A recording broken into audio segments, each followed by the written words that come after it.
श्री गणेशाय नमः। नमस्कार बंधुगण, जय जगन्नाथ। आज हेउछि बुधवार, गणेशंकर अति प्रिय बार। प्रथमे आसंतु श्री गणेश्वरंकर स्तुति करिबा, तापरे गणेश पुराण आरंभ करिबा। 5 मिनिट हेउ पछे निश्चय सुनिबा को चेष्टा करिबे। श्री गणेश्वर स्तुति। जय जय गणनाथ गौरी नंदन, जय जय लंबोदर गजेन्द्र वदन, जय जय गणपति खर्वकुंत धारी, जय जय दीर्घबाहु सुधा लडू धारी, जय जय मूषिक वाहन विद्याधर, जय जय सुंदर मूर्ति गणेश्वर, जय रत्नगिरिवासी कपिल दिगंत, जय जय चतुर्भुज सदाशिव सूत, महाकाय लक्ष्य स्वर्ण वर्ण गजकर्ण, विकट विघ्ननाशन संकट मोचन, खड्गधर धूमकेतु सोहे श्री चंदन, सकल देवतांकर अग्रे तो बंदन, गौरव गंजन साधु जनप्रिय सदा, क्षणके बैरी कूल करि देउ पदा, गंडस्थल निरंतर मकरंद बहे, सुंदर यज्ञ पईता कंधे शोभा पाए, ज्ञान प्रदायक तुमे हे गणनायक, पाशांकुशे त्रिशूले हे विघ्न विनाशक, कंठरे मुकुताहार सदा विराजई, कपाळे चंदन बिंदु सुंदर दिशई, पितांकु द्वार निरोध कल जेते बेले, काटी पकाइले शिर शिव सेते बेले, सूर्य कोटि प्रकाशित भीम विनायक, हृद प्रिय ब्रह्मचारी अज्ञानी अंतक,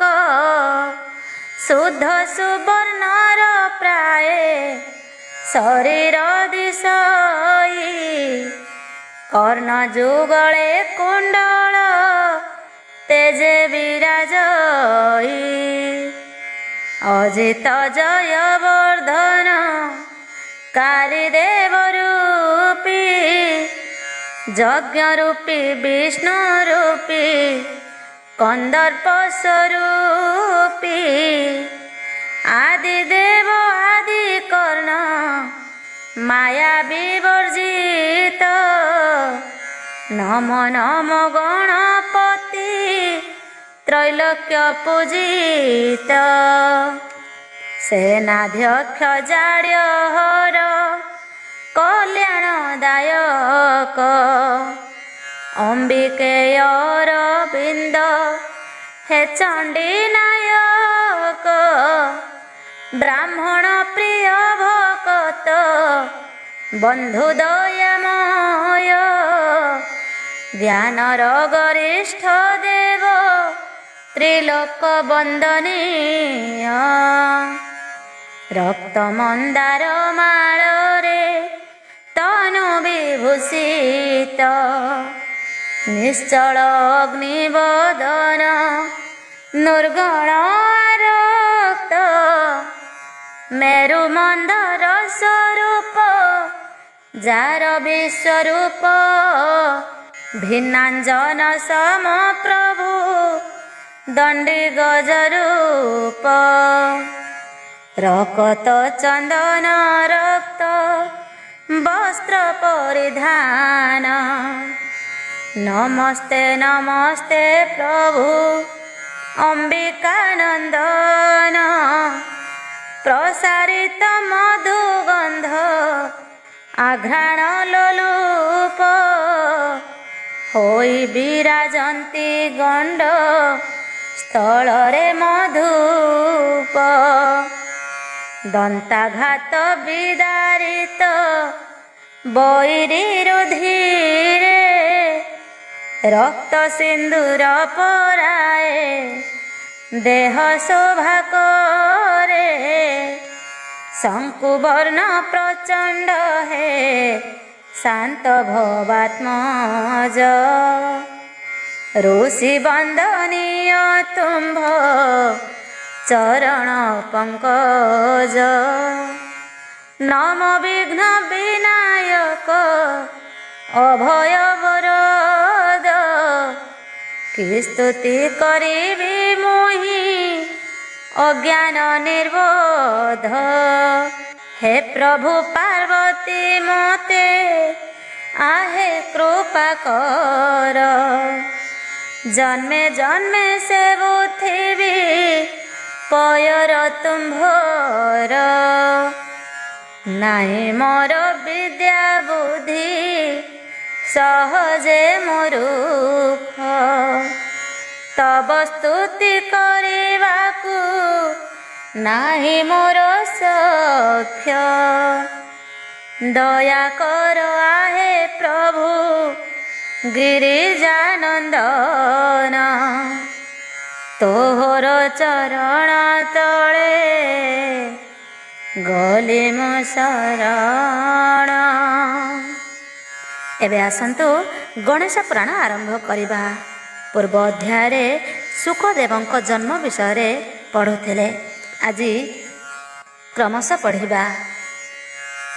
निकल्पने हुए मात बड़ कल्पना रे एमंत वृक्ष को पेशी देले चक्र धरे चौदिरे चाहूथिला शिव सिरे बसी पक्षीर आगरे वृक्ष प्रवेशिला आसी आशा भरोसा न पाई भाड़ुथिला मने वृक्ष देखी श्रद्धारे जे उड़िला गगने कर भौरी देण आड़ चिरा मारी वृक्षर शिखे बसिला विष्णु को सुमरी निश्चिंते बसी कही ईश्वर को चाही ब्रह्म ज्ञान तोर एवे नेलु की गोसाई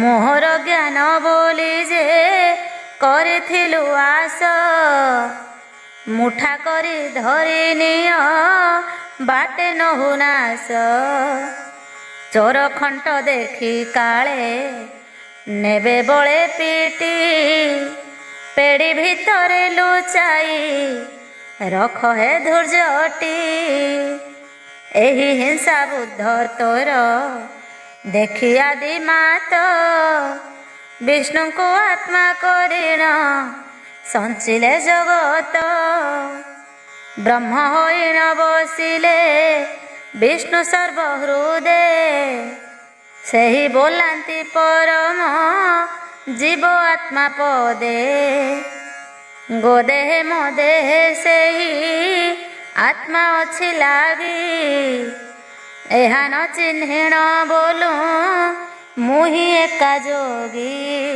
नहिले तू रही भूलू दैवी मायारे आनंदे विहार कलु रजनी संगरे लोके भुलाइबा पाई अस्थिमाल बहु ବୃଷଭ ଗୋଟିଏ ଚଢ଼ି ଦାଣ୍ଡେ ବୁଲୁଥାଉ, ସତେ ଆମ୍ଭେ ଜ୍ଞାନୀ ବୋଲି ଜଟାଟାଏ ବାନ୍ଧି, ଭସ୍ମ ବଳି ହୋଇ କରି କନା ଖଣ୍ଡେ ପିନ୍ଧି, ତୁମ୍ବା ଗୋଟାଏ ବଜାଇ ଡମ୍ବରୁ ଧରିଣ, ମଶାଣୀ ଭୂମି ଆବରି ବୋଲୁତୁ ରାଜନ। ଏକା ଭାରି ଜାଗଟାକୁ ନ ପାରୁ ତୁ ପୋଷି, ଭୂତ ପିଶାଚ ଘେନିଣ ମାତୁ ଅହର୍ନିଶି। ଏଡ଼େ ଭଳି ପୁରୁଷ ତୁ ଅଟୁ ହୋଇଶ୍ୱର, ମହାଦେବ ମାଡ଼ୁଆ ଯେ ବୋଲୁଥାନ୍ତି ନର। ଏମନ୍ତ ଲୋକ ତୁ କାହୁଁ ହେବୁ ବିଷ୍ଣୁ ରୂପୀ, ଦ୍ୱିଗୁଣ କୋପ ଈଶ୍ୱର ଅଙ୍ଗେ ଗଲା ବ୍ୟାପୀ। ବୋଇଲେ ତୁ ଶୁଣ ଆରେ ନଷ୍ଟହୀନ ଜୀବ, ନର ଦେହ ହେଲେ ସିନା ଜାଣନ୍ତୁ ମୋ ଭାବ। ପକ୍ଷୀ ଜନ୍ତୁଟାଏ ସିନା କେତେ ତୋର ବୁଦ୍ଧି, ତୁ କିସ ଜାଣିବୁ ଭଲ ମନ୍ଦ ଆମ୍ଭ ସିଦ୍ଧି। ଏତେକ କଥା ଆମ୍ଭର ଥିଲା ଗୋପ୍ୟ ହୋଇ, ଏକା ତୁ ଜାଣୁ ବ୍ରହ୍ମାଣ୍ଡେ ନ ଜାଣନ୍ତି କେହି। ଏଡ଼େ କଥାଟା ହୁଲାଇ କହିଲୁଣି ଯେବେ, ମହାଦେବ ପଦ ମୋର ଭାସିଗଲା ଏବେ। ମୁଖ ତୋର ମୁଦି ରଖ ବୁଦ୍ଧି ଯିବ ଖସି, ଆଝ ତ ଜାତି ହୋଇ ରହିଲି ମୁଁ ବସି। ତୋତେ କା ସାକ୍ଷୀ କରି ସଭାକୁ ଡାକିଲେ, ବାୟସ ପ୍ରାୟ ତର୍କ ତୁ କରିବୁ ପୁଛିଲେ। କୂଳମୂଳ ଦୁଇ କଥା ନାହିଁ ତୋର ତେଣୁ, ସାଧୁ ଲୋକଙ୍କୁ ତୁ ନିନ୍ଦା କରୁଅଛୁ ଯେଣୁ। ଭେକ ନବର ତୋରେ ବସେ ପଦ୍ମ ମୂଳେ, ସେହି କି ପଦ୍ମ କୁସୁମ ଚିହ୍ନେ କେତେବେଳେ। ଦେଖରେ ମୂଢ଼ ଭାସ୍କର ସତେ ଜୁଣେ ଥାଇ, ଜଳେ ପଦ୍ମ ପ୍ରକାଶିଲେ ବାସ ଘେନି ଯାଇ। ସେ ଭେକ ପଦ୍ମ ମୂଳରୁ ଖାଉଥାଇ ପଙ୍କ, ଏହି ରୂପେ ମୁଖଟିନ ଚିହ୍ନେ ଭଲ ଲୋକ। ତୁହି ସେହି ଲୋକ ପ୍ରାୟ ନ ଚିନ୍ତିଲୁ ମୋତେ, ଆନ ଉପଲକ୍ଷେ ଆଉ ନ ଯୋଗାଇ ତୋତେ। ଏତେ ବୋଲି କୋପାନଳ ଈଶ୍ୱର ହୋଇଲେ, ଧରିବେ ବୋଲି ମିଳିଲେ ସେ ବଟ ମୂଳରେ। ବସନ୍ତେ ସେ ବିଶ୍ୱରୂପୀ ଧରି ନିଜ କାୟ, ସେ ବୃକ୍ଷ ମୂଳେ ଦିଶିଲେ ବାଳୁତ ପରାୟ। ଶୁଣ ହେ ସୁଜନେ ସେହି ବୃକ୍ଷ ଏଡ଼େ ପୃଷ୍ଠ, କଳ୍ପନାରୁ ବଢ଼ିବାରୁ ନାମ କଳ୍ପବଟ। ତେଣୁ କରି ବୃକ୍ଷ ଗୋଟି ମହାପ୍ରଳୟରେ, ବିଷ୍ଣୁଙ୍କୁ ବହଇ କେତେ କେତେ କଳ୍ପାନ୍ତରେ। ସେହି ବୃକ୍ଷ ମୂଳେ ମିଳି ଯାଇଣ ସେ ହର, ସେ ପକ୍ଷୀକି ଧରିବାକୁ ବଢ଼ାଇଲେ କର। କଦାପି ସେ ହରଙ୍କର ହସ୍ତ ନ ପାଇଲା, ବିଷ୍ଣୁଙ୍କ ପ୍ରଭାବେ ବୃକ୍ଷ ଅଧିକେ ବଢ଼ିଲା। କେତେ ରୂପ ଧରି ଭ୍ରମି ନ ପାରିଲେ ଧରି, ମନେ କଥାଏ ପାଞ୍ଚିଲେ ପୁଣି ତ୍ରିପୁରାରୀ। ବୋଇଲେ ଉପାୟ ଯଦି ନ କରିବି ଆଜ, ବିଅର୍ଥେ ନିନ୍ଦା ପାଇବ ମୋର ବଳ ବୀର୍ଯ୍ୟ। ଉଚ୍ଚ ସ୍ଥାନ ନ କଲେ ନ ପାଏ ମୋର ହସ୍ତ, ଦେଖୁ ଦେଖୁ ବଢ଼ିଲା ଏ ବୃକ୍ଷ ପ୍ରମିତ। ଏତେ ପାଞ୍ଚେ ସୁମରିଲେ ଅଷ୍ଟରତ୍ନଗିରି। ରକ୍ଷଣେ ନୀଳାଦ୍ରି ଆସି ତହିଁ ବିଜେ କରି। ସେ ବୃକ୍ଷ ମୂଳରେ ଆସି ହୋଇଲା ଯେ ଉଭା। 10 ଜୁଣ ଯାଏ ଉଚ୍ଚ ଉପରକୁ ଶୋଭା। ଦୀର୍ଘତା ଏତିକି ପ୍ରତି 5 କୋଶ ପୁରୀ। ତେଣୁ କରି ତାର ନାମ ହେଲା ନୀଳଗିରି। ତହିଁ ଉପରେ ଉଠିଲେ ଯାଇ ସଦାଶିବ। ତେବେ ବୃକ୍ଷ ଉଗୁଳିଲା 3 ହାତ ଲମ୍ବ। ନ ପାଇଲେ ତହିଁ କିଛି କାର୍ଯ୍ୟ ତ୍ରିଲୋଚନ। ପୁଣି ହୀରା ପର୍ବତକୁ କରିଲେ ସ୍ମରଣ। ତକ୍ଷଣେ ହୀରାଦ୍ରି ଆସି ହେଲା ପରବେଶ। ସେହି 10 ଜୁଣ ଯାଏ ବଢ଼ିଲା ଆକାଶ। ତାହାକୁ ଦେଖି ଶରଧା ବହି ଉମାକାନ୍ତ। ନୀଳଗିରିରେ ଲଦିଲେ ହୀରା ପର୍ବତ। ସେ ପର୍ବତେ ଉଠି କର ବଢ଼ାନ୍ତେ କପାଳି। ପୁଣି 3 ହାତ ବୃକ୍ଷ ରହିଲା ଉଗୁଳି। ପକ୍ଷୀ ଧରି ନ ପାରିଲେ ଯହୁଁ ପଶୁପତି। ବିସ୍ମୟ ହୋଇଣ ପୁଣି ସୁମରିଲେ ମୋତି। ସମୁଦ୍ର ଭିତରେ ସୁଖେ ମୋତି ଗିଳିଥିଲା। ଶିବ ସୁମରନ୍ତେ ଆସି ପରବେଶ ହେଲା। ଉଚ୍ଚେ 10 ଜୁଣ ବଢ଼ି ମିଳିଲା ସେ ଆସି। ତାକୁ ଦେଖିଣ ସନ୍ତୋଷ ହେଲେ କାଶୀବାସୀ। ଏହା ଯୋଗୁଁ ଯଶୋବା ପାଇବି ପାଞ୍ଚିଲେ।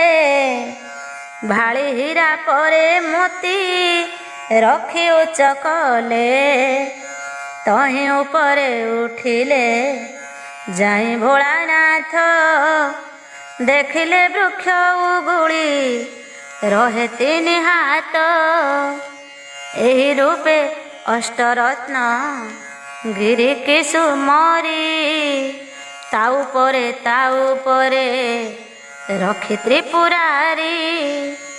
10ରେ ଗୁଣନ୍ତେ ଉଚ୍ଚ 80 ଜୁଣ ହେଲା।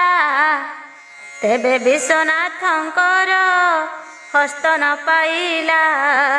କେବଳ ସେ ଅଷ୍ଟରତ୍ନ ଜନଙ୍କର ହିତେ।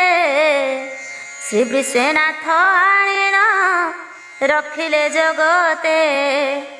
ସେ ପକ୍ଷୀ କି କଦାପି ସେ ନ ପାରିଲେ ଧରି। ଯେହେତୁ ବୃକ୍ଷକୁ ପେଶି ଅଛନ୍ତି ମୁରାରୀ। କୌତୁକ ଦେଖୁଛନ୍ତି ପକ୍ଷୀ ସାହା ହୋଇ। ଲେଉଟି ସେ ହର କଥା ଶୁଣ ମନ ଦେଇ। ପକ୍ଷୀ କି ଧରି ନ ପାରି ହୁଅନ୍ତେ ପ୍ରଚଣ୍ଡ। କୋପେ ଶରୀରରୁ ଜାତ କଲେ 5 ମୁଣ୍ଡ। ବେନି ପାଦ 10 ଭୁଜ 15 ଆଖି।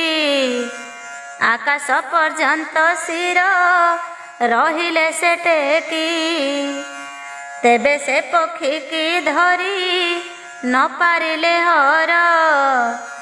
ତେଣୁ ବ୍ୟୋମକେଶ ନାମ ହୋଇଲା ତାଙ୍କର। ଯେହେତୁ ବ୍ୟୋମ ନାମକୁ କହି ଆକାଶ। ବ୍ୟୋମକୁ ବଢ଼ିଣ ନାମ ହେଲା ବ୍ୟୋମକେଶ। ଭବ ନାମ କହିଲେ ସେ ଭଜ ଯାକ ପୁରୀ। ଭୀମ ନାମକୁ ବହିଲେ ଭୀମ ରୂପ ଧରି। ବୋଲାଇଲେ ପଞ୍ଚମୁଖ ପଞ୍ଚଶିର ବହି। ବିରୂପାକ୍ଷ ନାମ ହେଲା ବିରୂପ ସେ ହୋଇ। ସ୍ଥାଣୁ ନାମ ବହିଲେ ସେ ସ୍ଥଳାସ୍ଥଳ ଘୋଟି। ଏବେ ସେ ପକ୍ଷୀର କଥା ଶୁଣ ହେଲେ ଉଟି। ଅପାର ମତେ ଈଶ୍ୱର ନ ପାରିଲେ ଧରି। ଏହି ରୂପେ ବେନି ଲକ୍ଷ ବର୍ଷ ଗଲା ପୁରୀ। ବିସ୍ମୟ ମନ ହୋଇଣ ରହି ଉମାପତି। ଧଇଲେ କବି ସ୍ୱରୂପ ତେଜି ନିଜ ମୂର୍ତ୍ତି। ପାଞ୍ଚିଲେ ଏତେ ପ୍ରକାରେ ବଢ଼ାଇଲି କାୟା। ଭଲା ମନ୍ତ୍ର କଲା ପକ୍ଷୀ ଯେହ୍ନେ ଦେବୀ ମାୟା। କାହିଁ ରଙ୍ଗ ବର୍ଣ୍ଣ କାହିଁ ହୋଇ ପୀତ ବର୍ଣ୍ଣ। କାହିଁ ବୃକ୍ଷେ ବସେ କାହିଁ ଉଠଇ ଗଗନ। ଶିରେ ବସେ କେତେବେଳେ ବସେ ହାତ ଗୋଡ଼େ। ଧରି ନ ପାଇଲି ଜ୍ଞାନ ନେଲା ତ ଖଣ୍ଡେ। ଏମନ୍ତ ବୋଲି ରହିଲେ ଶିବ ତୁନି ହୋଇ। ପକ୍ଷୀର କଥା ତୁ ଏବେ ଶୁଣ ମନ ଦେଇ। ବିସ୍ମୟ ହୋଇଣ ହର ସୁମରନ୍ତେ ଜ୍ଞାନ। ବୃକ୍ଷରେ ଥାଇ ଜାଣିଲା ପକ୍ଷୀ ତାଙ୍କ ମନ। ବିଚାରିଲା ଶିବ ଧରି ନ ପାରିଲେ ମୋତେ। ମୁଁ ଏବେ ଜନ୍ମିବି ଯାଇ ଶକ୍ତି ଗର୍ଭଗତେ। ଶୁକ ବୋଲେ ନାରାୟଣ ମୋତେ ଛନ୍ତି କହି। ଅବଶ୍ୟ ମୁଁ ଜନ୍ମ ହେବି ବ୍ୟାସ ଘରେ ଯାଇ। ହରଙ୍କୁ ଆଉ ଜଞ୍ଜାଳ କଲେ ହେବ କିସ। ବୃକ୍ଷକୁ ଓଳଗି ତହୁଁ ଉଡ଼ିଲା ଆକାଶ। ସେହି ତରୁ ରହିଲାଟି କଳ୍ପ ତରୁ ହୋଇ। ନୀଳାଦ୍ରି ବୈକୁଣ୍ଠେ ସର୍ବଦର୍ଶନ ପାଇଁ। ଉଡ଼ିଗଲା ଯେତେବେଳେ ବୃକ୍ଷରୁ ସେ ପକ୍ଷୀ। ହର ଚାହୁଁଥିଲେ ମିଟି ମିଟି କରି ଆଖି। ବ୍ୟାସ ମୁନିର ଭବନେ ପସନ୍ତେ ତା ଦେଖି। ଧାଇଁଲେ ଈଶ୍ୱର ପଛେ ଚାହିଁ ନ ନିରେଖି। ସଦାଶିବ କ୍ରୋଧ ବସେ ଧାଇଁଛନ୍ତି ପଛେ। ମାତ୍ର ତ୍ରିଶୂଳ ସେ କରୁ ନ ଛାଡ଼ନ୍ତି ଶୋଛେ। ଭବିଷ୍ୟତେ ସେହି ଶୁକ ହେବ ଯଶବନ୍ତ। ତେଣୁ ସେ ତ୍ରିଶୂଳେ ତାଙ୍କୁ ନ କରନ୍ତି ହତ। ଶୁକ ଅତି ବିକଳରେ ମନର ଭୟରେ। ଉଡ଼ି ଉଡ଼ି ପହଞ୍ଚିଲା ବ୍ୟାସ ଆଶ୍ରମରେ। ବ୍ୟାସ ପତ୍ନୀ ସେ ସମୟେ ଭୂମି ପରେ ଥାଇ। ଋତୁ ସ୍ନାନ କରି ସୂର୍ଯ୍ୟ ଦେବଙ୍କୁ ଅନାଇ। କର ଯୋଡ଼ି ସ୍ତୁତି କରୁଛନ୍ତି ବିନୟରେ। ଏକାଳେ ସେ ଶୁକ ଯାଇ ତା ମୁଖ ବାଟରେ। ପ୍ରବେଶୀ ଗର୍ଭରେ ଲୁଚି ନେଲାଟି ଆଶ୍ରୟ। କିନ୍ତୁ ବ୍ୟାସ ପତ୍ନୀ ତାହା ନ ଜାଣେ ନିଶ୍ଚୟ। ପଛେ ଧାଇଁ ସଦାଶିବ ଯାଇ ପହଞ୍ଚିଲେ।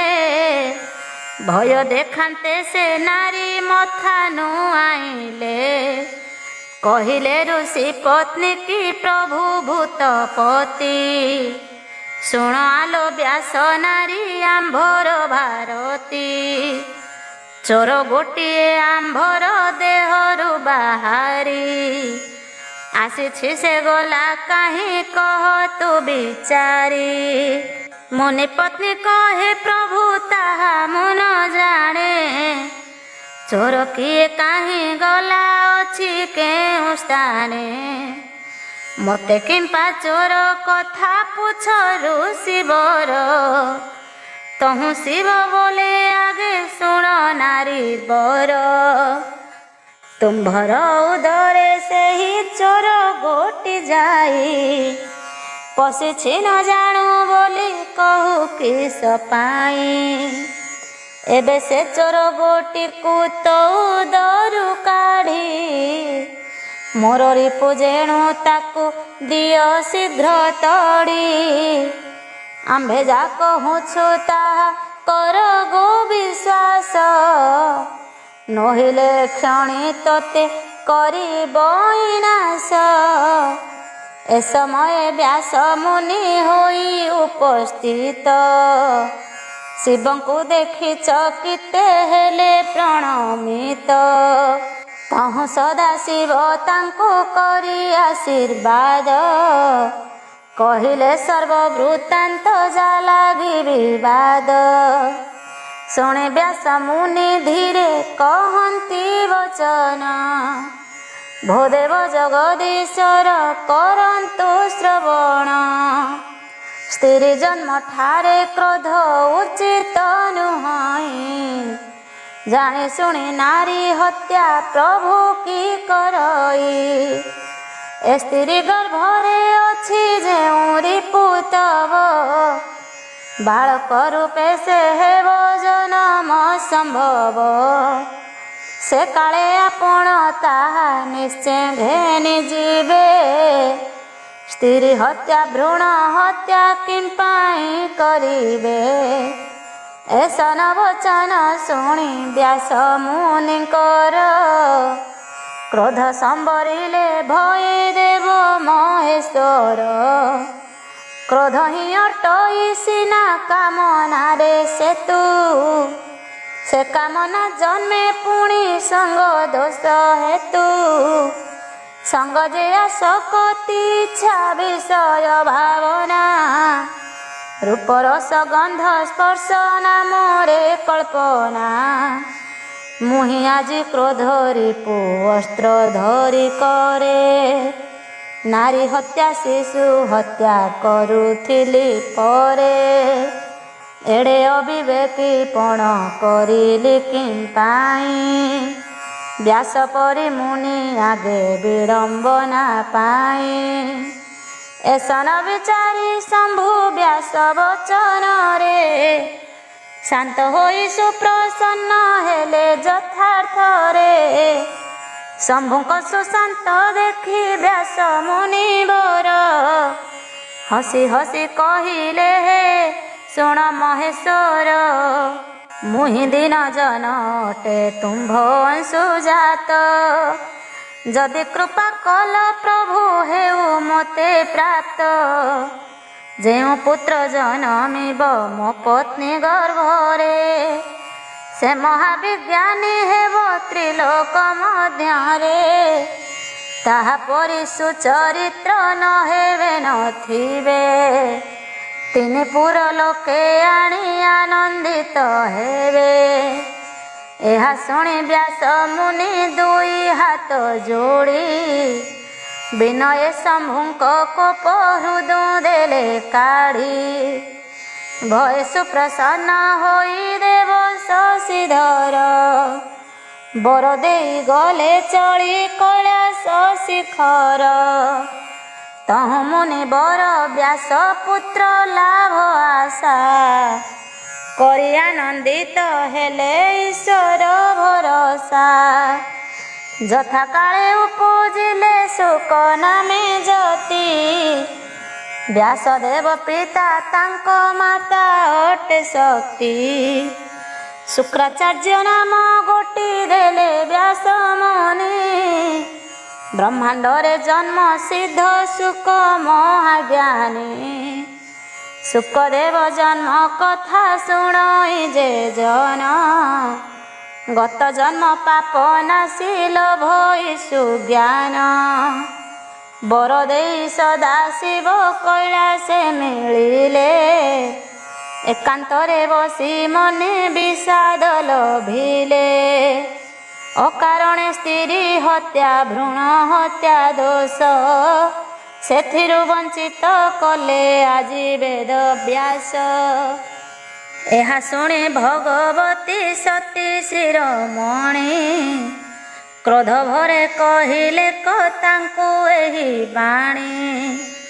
ଜାଣିଲି ତୁମ୍ଭର କଥା ହେ ପ୍ରାଣନାଥ।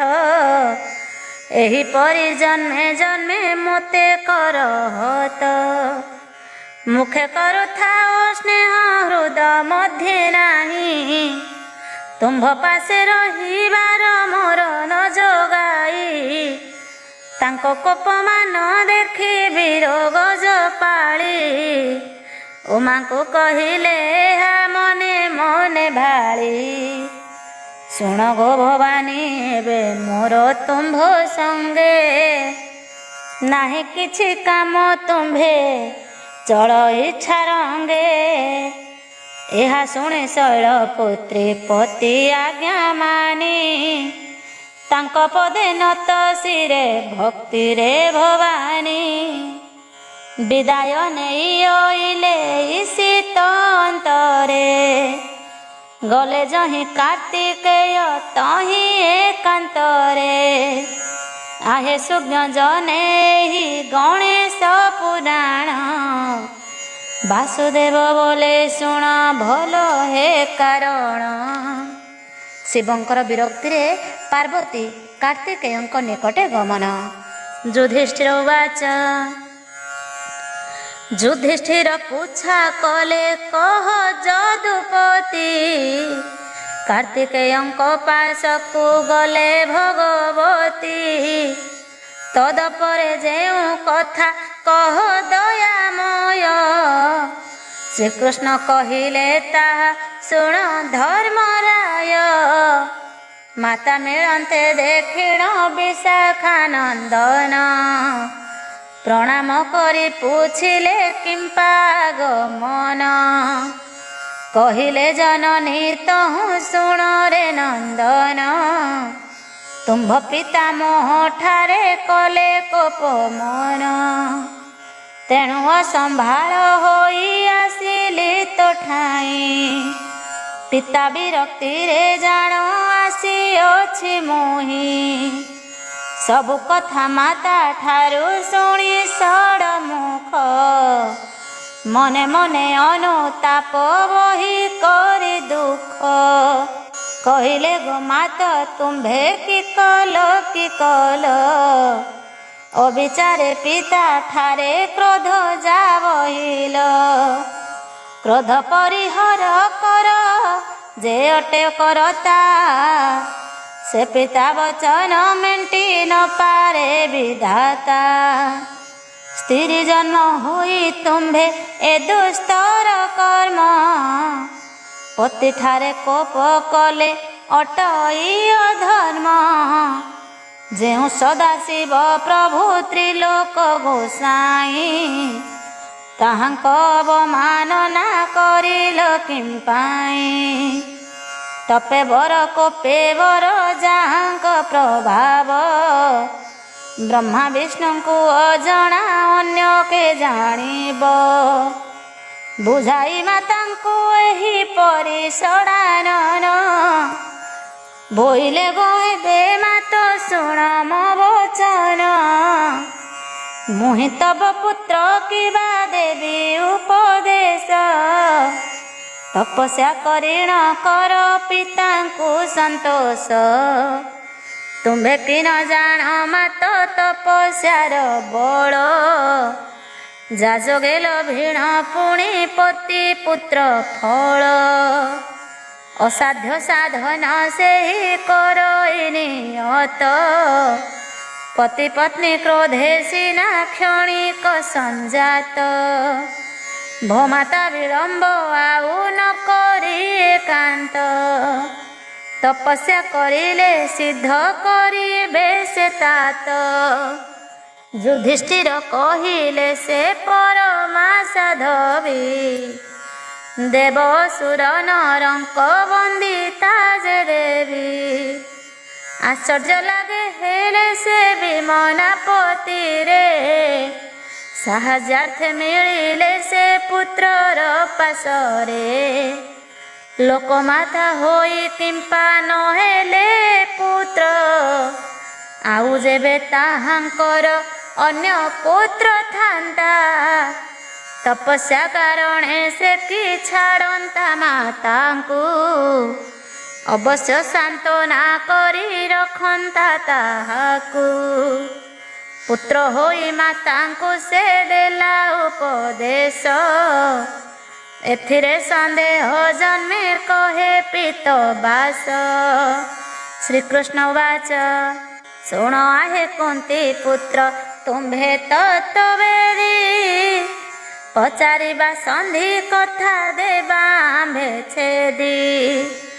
पार्वती को कुमार जे देले उपदेश माता को पुत्र की परी देलाए आदेश एथिरे संदेह जहा हेउछि तुम्भर सेथिर कारण कहे शुण युधिष्ठिर पिता तुम्भे पठाइले तपस्या सकाश देले जेउ उपदेश से नुहे आदेश युधिष्ठिर पूछा कले कह आहे हरि कार्तिकेय तांको ठारू जन्मिले किपरि से कथा बुझाई मते कह दयामय शुणिले मोहर मन तुटिब संशय श्रीहरि कहिले शुण ताहांकर जन्म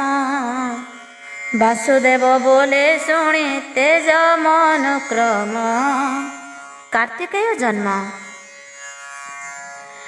आहे साधु सुज्ञ जने मन देई शुण जेमते जन्म हेले देव सड़ानन जेउ परि तांको नाम हेला कार्तिकेय ताहा शुणी तुम्भ मनु फिटा संशय युधिष्ठिर बाके तहु बोइले श्रीधर जानिल निश्चय तुम्भे भवु हेब पार कार्तिकेय जन्म कथा मन देई शुण जेउ परि होई अछि पूर्वर घटना ताहा शुणी एबे तुम्भ आगे कहूछि विस्तारी शुणी अनायासे तर घोर भवबारी दक्ष कन्यापति देवी शिवंक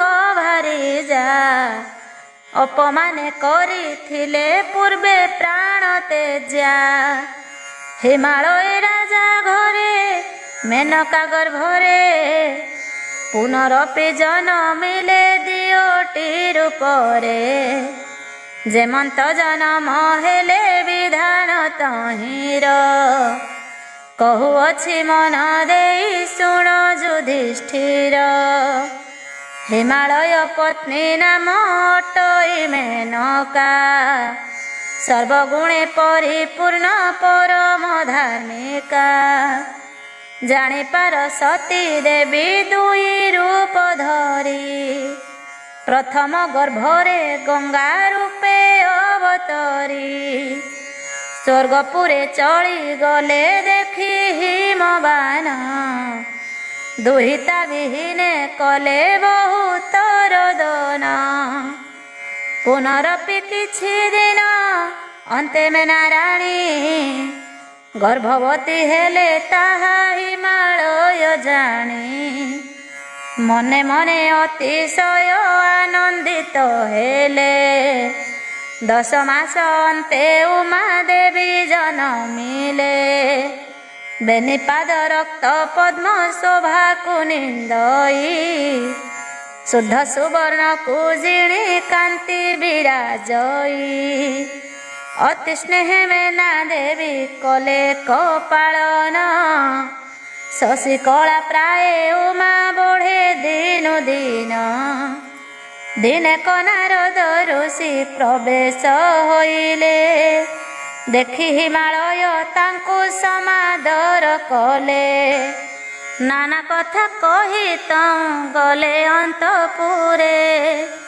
साक्षात कले करुषि मेना संगतरे देखिण मेनका अति आनंदित मने नारदंकु पूजा कले बसाई आसने कन्या गोटी ऋषिंक सन्निधेराइले आशीर्वाद करी ऋषि एमंत बोइले शुण गो मेनका देवी तुम्भ दुहिता प्रकृति रूपिणी आदि शक्ति आदि माता पुणे केते दिने हिमालय पासे मुने प्रवेशी बोइले राजा शुण मम बाणी ହେଲାଣି ବିବାହ ଯୋଗ୍ୟ ତୁମ୍ଭର ଏ କନ୍ୟା।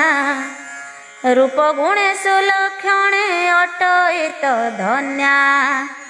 ବିବାହ ନ କରି କିମ୍ପା ରହିଛ ନିଶ୍ଚିନ୍ତେ। ଏଥିର କାରଣ କହ ଗିରିରାଜ ମୋତେ।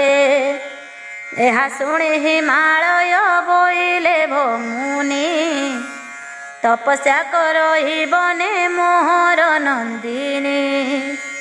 ପୂର୍ବ ଜନ୍ମ ପତିକୁ ସେ ଲଭିବା ନିମନ୍ତେ। ତପ କଲେ ସଂକଳ୍ପ କରି ଦୃଢ଼ ଚିତ୍ତେ। ଏଣୁ ମୁଁ ନିଶ୍ଚିନ୍ତେ ଅଛି ଆହେ ତପୋଧନ। କନ୍ୟା ଯେଣୁ ନିଜେ ନିଜେ କରୁଛି ଯତନ।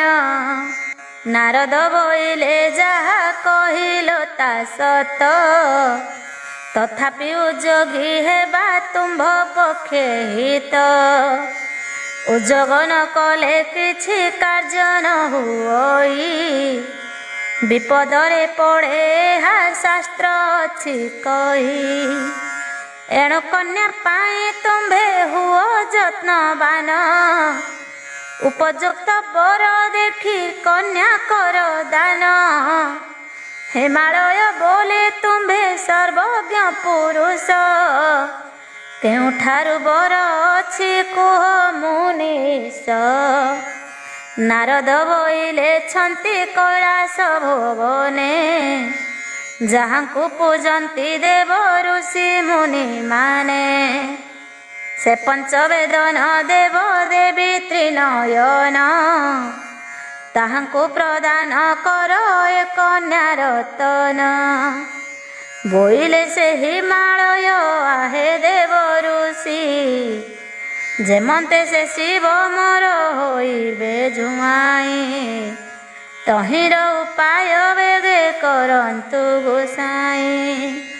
ଶୁଣିଲ ନାରଦ ଋଷି ଆନନ୍ଦ ହୋଇଲେ। ମେଲାଣି ମାଗିଣ ତହୁଁ ବେଗେ ଚଳିଗଲେ। ଶିବଙ୍କ ନିକଟେ ଯାଇ ମିଳିଲେ ବହନ। ସମାଦରେ ବସାଇଲେ ଦିବେ ତ୍ରିଲୋଚନ। ପଚାରିଲେ କୁହ ଋଷି ଥିଲ କେଉଁଠାରେ। କିସ କିସ ଆଣିଅଛ ବୋଲ ମୋ ଆଗରେ। ନାରଦ ବୋଇଲେ ପ୍ରଭୁ ହିମାଳୟେ ଥିଲି। ତହିଁରେ ମୁଁ ନାମେ କନ୍ୟାକୁ ଦେଖିଲି। ରୂପ ଗୁଣେ ସୁଲକ୍ଷଣେ ସେ କନ୍ୟା ସମାନେ। ଉପମା ଦେବାକୁ ନାହିଁ 14 ଭୁବନେ। ତବ ପତ୍ନୀ ସତୀ ଦେବୀ ହିମାଳୟ ଘରେ। ଜନମୀ ଅଛନ୍ତି ପୁଣି ମେନକା ଉଦରେ। ସେହି କନ୍ୟା ତୁମ୍ଭ ପାଇଁ ଘୋର ବନେ ରହି। କଠୋର ତପସ୍ୟା କରେ ଅତି କଷ୍ଟ ସହି। ଏବେ ତୁମ୍ଭ ମନ ବାଞ୍ଛା ପୂରଣ ହୋଇଲା। ସତୀ ଯେଣୁ ମା ରୂପେ ଜନମ ଲଭିଲା। ହିମାଳୟ ମେନକାଏ ଦୁହିଁଙ୍କର ମନ। ତୁମ୍ଭ କରେ କନ୍ୟା ରତ୍ନ କରିବେ ପ୍ରଦାନ। ମୋ ବୋଲ କରନ୍ତୁ ଏବେ ଦେବ ମହେଶ୍ୱର। ହିମାଳୟ ଭୁବନକୁ ଚଳନ୍ତୁ ସତ୍ୱର। ଏହା ଶୁଣି ବୋଇଲେ ସେ ଦେବ ତ୍ରିଲୋଚନ। ସତୀ ରୂପୀ ଗଙ୍ଗାଙ୍କୁ ମୁଁ କରିଛି ଧାରଣ। କେମନ୍ତେ ଧରିବି ପୁଣି ପାର୍ବତୀଙ୍କ କର। ଅନୁଚିତ କଥା କିମ୍ପା କୁହ ମୁନି ବର। ନାରଦ ବୋଇଲେ ଦୁଇ ମୂର୍ତ୍ତି ଧରି ସତୀ। ମେନା ଗର୍ଭେ ଗଙ୍ଗା ଉମା ନାମେ ଜନ୍ମିଛନ୍ତି। ଗଙ୍ଗାଙ୍କୁ ବହିଛ ଶିରେ ଅତି ପ୍ରେମ ଭରେ। ଏ ଉମା ଦେବୀଙ୍କୁ ଦେବ ଧରବା ମାଙ୍ଗରେ। ପରମ ସନ୍ତୋଷ ହେଲେ ଖଟ୍ୱାଙ୍ଗ ଧାରଣ।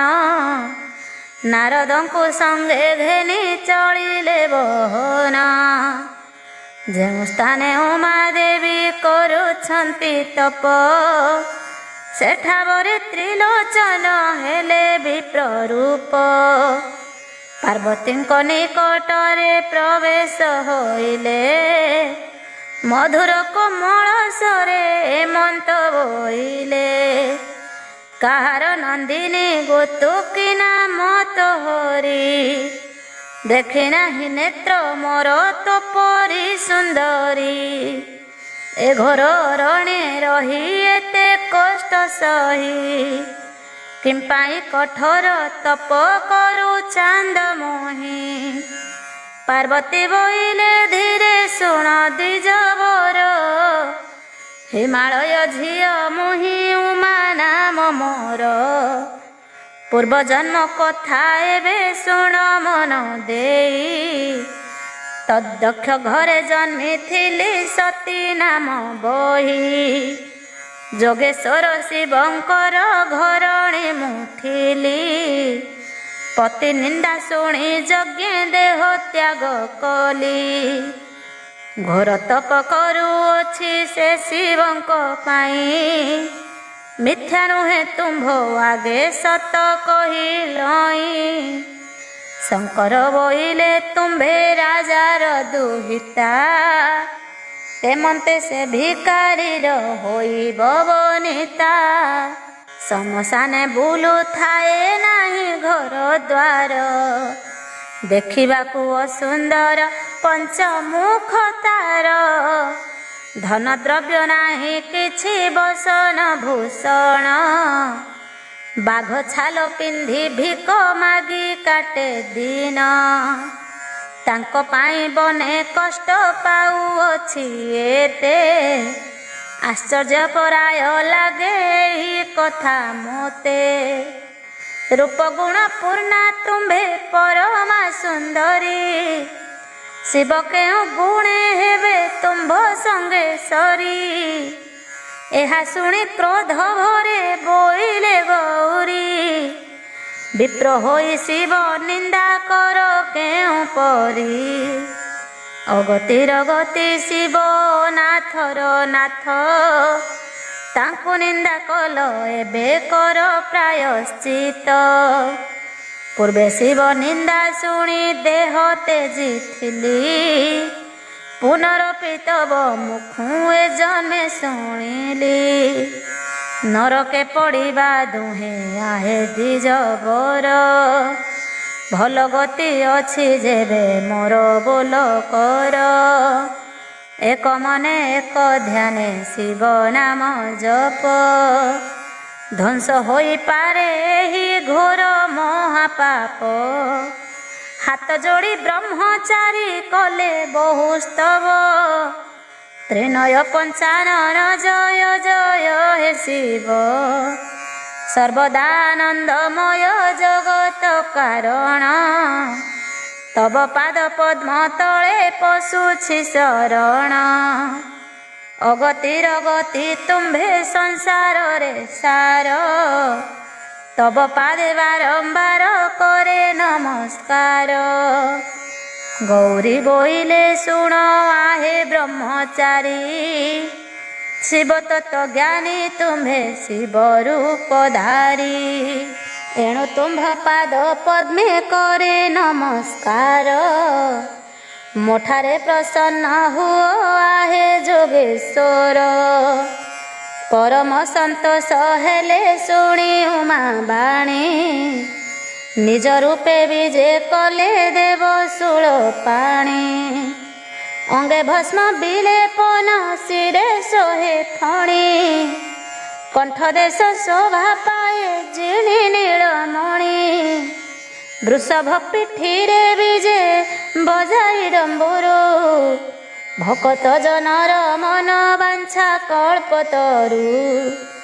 କଟିରେ ଶାର୍ଦୂଳ ଚର୍ମ ଭାଲେ ଶୋହେ ଶଶୀ, କେ ବନି ପାରିବ ବା ତାଙ୍କ ରୂପ ରାଶି। ବୋଇଲେ ଉମାଙ୍କୁ ଚାହିଁ ଶୁଣ ଗୋ ସୁନ୍ଦରୀ, ଆଜିଠାରୁ ହେଲ ତୁମ୍ଭେ ଆମ୍ଭ ମନହାରି।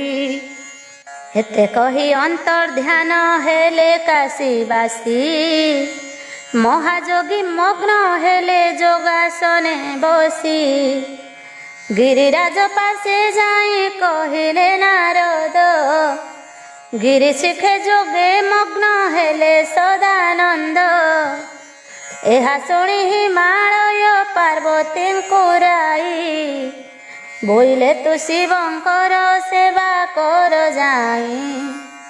ପିତୃ ଆଜ୍ଞା ଶିରେ ଧରି ଦେବୀ ଚଳିଗଲେ ଶିବଙ୍କ ସେବାରେ ରହି କାଳ କଟାଇଲେ। ଶୀତ ବର୍ଷା ଖରା ସହି ମହେଶଙ୍କ ପାଶେ ପତି ଆସେ ସେବା କଲେ ପରମ ସନ୍ତୋଷେ। ସେ ପରମ ଯୋଗୀ ଯୋଗେ ହୋଇଛନ୍ତି ମଗ୍ନ କେତେ କାଳ ଗଲା ଯୋଗ ନ ହୋଇଲା ଭଗ୍ନ। ସ୍ୱର୍ଗେ ଦେବ ଗଣ ମିଳି କଲେ କବିଚାର କେଉଁପରି ଯୋଗ ଭଗ୍ନ ହେବ ଶିବଙ୍କର। ଏତେ ଭାଳି କନ୍ଦର୍ପକୁ ପାଶ କରାଇଲେ ଶିବଙ୍କର ଯୋଗ ଭଗ୍ନ କର ଯା ବୋଇଲେ। ଶୁଣିଣ କନ୍ଦର୍ପ ଫୁଲ ଧନୁ ଧରି କରେ ସଖାଗଣ ସଙ୍ଗେ ଘେନି ଚଳିଲେ ସତରେ। ହିମାଳୟ ଗିରି ଶିଖେ ହୋଇଲେ ପ୍ରବେଶ ଦେଖିଲେ ଯୋଗରେ ମଗ୍ନ ଅଛନ୍ତି ମହେଶ। ତରୁଲତା ପଲ୍ଲବିଲା କୁସୁମ ଫୁଟିଲା ପିକରାବ ଦେଲା ଧୀରେ ବସନ୍ତ ବହିଲା। ଫୁଲ ଧନୁ ଧରି କାମ ମାରେ କାମ ସର ଜନ୍ମିଲା ଶିବଙ୍କ ଦେହେ ମଦନ ବିକାର। ମନ ମଧ୍ୟ ବିଚାରନ୍ତି ଦେବ ତ୍ରିନୟନ କି ନିମନ୍ତେ ବିଚଳିତ ହେଲା ମୋର ମନ। ଏମନ୍ତ ବିଚାରି ଚକ୍ଷୁ ଫିଟାଇ ଚାହିଁଲେ ବୀର ବେଶେ ରହିଅଛି କାମକୁ ଦେଖିଲେ। ପଞ୍ଚବାଣ ଯୋଖି ଅଛି ପୁଷ୍ପ ସରାସନେ ପୁନର୍ବାର ବିନ୍ଧିବାକୁ ବିଚାରୁଛି ମନେ। ଦେଖି କ୍ରୋଧେ ପ୍ରଜ୍ୱଳିତ ହେଲେ ତ୍ରିଲୋଚନ କ୍ରମେ ସପ୍ତବର୍ଣ୍ଣ ହେଲା ତାହାଙ୍କ ନୟନ। ତୃତୀୟ ନେତ୍ରରୁ ଅଗ୍ନି ବାହାର ହୋଇଲା ଭୟଙ୍କର ରୂପ ଧରି କାମକୁ ଦହିଲା। ସ୍ୱର୍ଗପୁରେ ଦେବଗଣ କଲେ ହାହାକାର ରତି ଦେବୀ କାନ୍ଦିଲେ କସିରେ ଯୋଡ଼ି କର। ଗୁପତେ ରହିଲା କାମ ପାର୍ବତୀଙ୍କ ଦେହେ ଅଙ୍ଗେ ଭସ୍ମ ବୋଳି ଦେଲେ ଶିବ ଅତି ସ୍ନେହେ। ନେତ୍ର କୋଣେ ଅନାଇଲେ ଦେବୀ ହେମବତୀ ଦେଖି କାମେ ବଶୀଭୂତ ହେଲେ ପଶୁପତି। ଜାଣିପାରି ହିମାଳୟ ହେଲେ ଆନନ୍ଦିତ ଭିଆଇଲେ ବିଭାଘର ସାମଗ୍ରୀ ତୋରିତ। ବ୍ରହ୍ମା ବିଷ୍ଣୁ ଦେବ ଗଣ ମିଳିଲେ କ ଆସି ପାର୍ବତୀଙ୍କୁ ବିଭା ହେଲେ ଦେବ କାଶୀବାସୀ। ଗିରିରାଜ ହିମାଳୟ ବିଧି ଅନୁସାରେ ଦୁହି ତାଙ୍କୁ ସମର୍ପିଲେ ମହେଶଙ୍କ କରେ। ଏଥୁ ଅନନ୍ତରେ ଶୁଣ ଅପୂର୍ବ ରହସ୍ୟ ତାରକ ନାମରେ ଥିଲା ପ୍ରତାପୀ ରାକ୍ଷସ। ତାର ଭୟ ଦେବେ ସ୍ୱର୍ଗେ ରହି ନ ପାରିଲେ ଯଜ୍ଞ ଭାଗ ନ ପାଇଲେ କଷ୍ଟେ ଦିନ ନେଲେ। ଦିନେକ ସମସ୍ତେ ବସି କରନ୍ତି ବିଚାର ସେନାପତି ନାହିଁ କେହ୍ନେ କରିବା ସମର। ଶିବଙ୍କ ତେଜରେ ଯେବେ ଜନମିବ ସୁତ ତା ହସ୍ତେ ମରିବ ନିଶ୍ଚୟ ପାପିଷ୍ଟ ଦଇତ। ଏତେ ଭାଳି ବ୍ରହ୍ମାଦି ଦେବଗଣ ଗଲେ ଶିବଙ୍କ ଅଗ୍ରତେ ଯାଇ ପ୍ରବେଶ ହୋଇଲେ। କର ଯୋଡ଼ି ବୋଇଲେ ଭୋ ଜଗତ ଈଶ୍ୱର ଏ ଘୋର ବିପଦ ଦେବ ଗଣଙ୍କୁ ଉଦ୍ଧାର। ତାଳ ତାଡ଼କା ଅସୁର ଭଏ ରହି ନ ପାରିଲୁ। ତବ ପାଦ ପଦ୍ମ ତଳେ ଶରଣ ପଶିଲୁ। ଯେବେ ତୁମ୍ଭ ବୀର୍ଯ୍ୟ କତନୟ ହୋଇବ, ତେବେ ଦୁଷ୍ଟ ନିଶାଚର ନିଶ୍ଚୟ ମରିବ।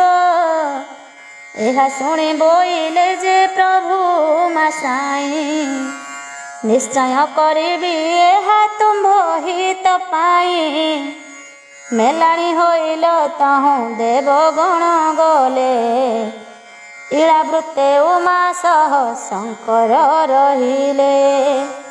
ଇଳାବୃତ ବର୍ଷେ ଅନ୍ତେ ଗୌରୀ ସହର, ଦେବତାଙ୍କ ହିତ ପାଇଁ କଲେ କବିହାର। ଦେବହର୍ଷ ଗଣନାରେ 7 ବର୍ଷ ଗଲା, ତଥାପି ଶିବଙ୍କରେ ତ ସ୍ଖଳିତ ନହିଲା। ଭୟ ପାଇ ଦେବଗଣେ ବିଚାରନ୍ତି ବସି, କେମନ୍ତେ ଥିରୁ କ୍ଷାନ୍ତ ହେବେ କାଶୀବାସୀ।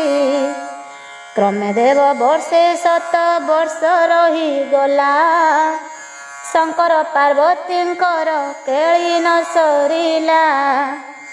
ଯେବଣ ତନୟ ଏଥୁ ଜନମ ହୋଇବ, ତାର ଭାର ପୃଥ୍ୱୀ ଦେବୀ ସହି ନ ପାରିବ। ଏହିପରି ଦେବଗଣ ବଡ଼ ଚିନ୍ତା କରି, ବିପ୍ରଙ୍କୁ ବୋଇଲେ ତୁମ୍ଭେ ରଖ ସ୍ୱର୍ଗପୁରୀ। ଶଙ୍କର ପାର୍ବତୀ ବନେ କରନ୍ତି ବିହାର, ତୁମ୍ଭେମାନେ ଯାଇ ବେଗେ ନିବାରଣ କର। ଏହା ଶୁଣି ବିପ୍ରଗଣେ ତହୁଁ ଚଳିଗଲେ, ଶିବଙ୍କ ନିକଟେ ଯାଇ ପ୍ରବେଶ ହୋଇଲେ। ଦେଖିନ ପାର୍ବତୀ ଦେବୀ ଲାଜ ପାଇ ମନେ, ଘୋଡ଼ାଇଲେ ଆପଣାର ଅଙ୍ଗକୁ ବସନେ। କ୍ରୋଧ ଭରେ ଦେବୀ ତହୁଁ ଏମନ୍ତ ହୋଇଲେ, ଆଜିଠାରୁ ଏ ବନକୁ ପୁରୁଷ ଇଲେ। ନାରୀ ରୂପା ହେବ ସେହି ନିଶ୍ଚୟ କଥା, ଏତେ କହି ମୁଖପତି ନୁଆଇଲେ ମଥା। ଶିବଙ୍କ ଅଙ୍ଗରୁ ରେତ ଖସେ ସମୟେ, ଭୟ ପୃଥ୍ୱୀ ଡାକ ଦେଲେ ରଖ ଦେବତାଏ। ଏ ବୀର୍ଯ୍ୟର ଭାରା ମୁହିଁ ସହି ନ ପାରିବି, ବେଗେ ରଖ ନହିଲେ ମୁଁ ପାତାଳେ ପଶିବି। ଶୁଣିଦେବେ ଅନଳକୁ ବୋଇଲେ ମନ୍ତ, ତୁମ୍ଭେ ବେଗେ ଯାଇ ଧର ଶିବଙ୍କର ରେତ। ତତକ୍ଷଣେ ଅଗ୍ନିଦେବ ଧଇଲେ କବଳେ, ସମ୍ଭାଳି ନ ପାରି ଫିଙ୍ଗି ଦେଲେ ଗଙ୍ଗା ଜଳେ। ତାରରେ ତ ଗଙ୍ଗା ଦେବୀ ନ ପାରିଲେ ସହି, ଅସ୍ତବ୍ୟସ୍ତେ ସରବଣେ ପକାଇଲେ ନେଇ। ସେବନରୁ ଜନମିଲା ଅପୂର୍ବ କୁମର, ତେଣୁ ସରଜନ୍ମା ନାମ ହେଲା ସେ ଶିଶୁର। 6 ଗୋଟି ମୁଖ ତାର 2 ଗୋଟି ବାହୁ, ସୂର୍ଯ୍ୟ ତେଜ ପରି ତେଜ ଦିଶେ ଦାଉ ଦାଉ। କୃତିକାଦି 6 ମାତା କଲେ କ୍ଷୀରୋତ୍ପାନ, 6 ମୁଖେ ପାନ କରେ ବାଳୁତ ନନ୍ଦନ। 6 ଗୋଟି ମାତା ଯେଣୁ ହେଲା ସେ ପୁତ୍ରର, ତେଣୁ ଆଉ ଏକ ନାମ ହେଲା ଷଣ୍ମାତୁର। ଯେଣୁ ସେହି ଶକ୍ତି ଧରି ହୋଇଲା ଜନମ, ଜଗତରେ ଖ୍ୟାତ ହେଲା ଶକ୍ତିଧର ନାମ। କୃତିକା ଦେବାରୁ କ୍ଷୀର ହେ ଧର୍ମ ନନ୍ଦନ, ସେହି ହେତୁ କାର୍ତ୍ତିକେୟ ନାମ ହେଲା ଜାଣ। ଅଧିକ ସୁନ୍ଦର ରୂପ ଅତି ସୁକୁମାର, କୁମାର ନାମରେ ଖ୍ୟାତ ହେଲା ସେ କୁମର। ଷଡ଼ମୁଖ ହେତୁ ନାମ ହେଲା ଷଡ଼ାନନ, ଏଥୁ ଅନ୍ତେ ଯାହା ହେଲା ଶୁଣ ଦେଇ ମନ। ଦେବଗଣ ନାନା ବିଧ ଅସ୍ତ୍ର ଶସ୍ତ୍ର ଦେଲେ, ଦେବସେନା ମଧ୍ୟ ତାଙ୍କୁ ସେନାପତି କଲେ। ତାରକ ଦୈତ୍ୟକୁ ରଣେ କରିଲେ ସଂହାର। ଆନନ୍ଦେ ରହିଲେ ସ୍ୱର୍ଗେ ଦେବ ସୁନାସିର। ସେଦିନୁ ସେନାନୀ ନାମେ ବିଦିତ ହୋଇଲେ। କୈଳାସେ ଶିବ ଗଣ ସଙ୍ଗତେ ରହିଲେ। ସଂକ୍ଷେପରେ କାର୍ତ୍ତିକେୟ ଜନ୍ମ ବିବରଣ। କହିଲଇ ଶୁଣିଲ ତ ଆହେ ଧର୍ମରାଣ। ଏ ଗଣେଶ ପୁରାଣ ଯେ ଶୁଣଇ ଭକ୍ତିରେ। ଧନ ଜନ ଗୋପ ଲକ୍ଷ୍ମୀ ଲଭେ ନିରନ୍ତରେ। ସଦାଶିବ ପାଦ ପଦ୍ମ ରଜ ପଡ଼ୋଶୀରେ। ବିପ୍ର ବାସୁଦେବ ଦାସ ଏହା ବାଞ୍ଛା କରେ। ଜୟ ଶ୍ରୀ ଗଣେଶ।